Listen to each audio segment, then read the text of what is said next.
5 סרטים שילמדו אתכם על כסף יותר מ3 שנות תואר בכלכלה. מספר 1 הזאב מוול סטריט. סוכן מניות לשעבר, עסק בסחר לא חוקי של מניות ונודע בשל הסתבכויות עם החוק האמריקאי. מספר 2 התמוטטות. דרמה מתרחשת במשך יממה אחת ביום הגורלי בו החל המשבר הכלכלי של שנות ה-2000. מספר 3 מכונת הכסף.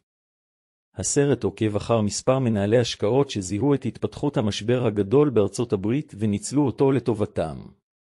מספר 4 גדולים מכדי להיכשל. מספק הצצה אל המשבר הכלכלי הענק של 2008 דרך עיניו של שר האוצר. מספר 5 עבודה בפנים. סרט זה מנתח את הגורמים שהביאו לקריסה הכלכלית ב-2008. הסרט מוגדר כמו תוכן פשע ונחשב מהטובים בז'אנר. עקבו אחרינו לעוד המלצות.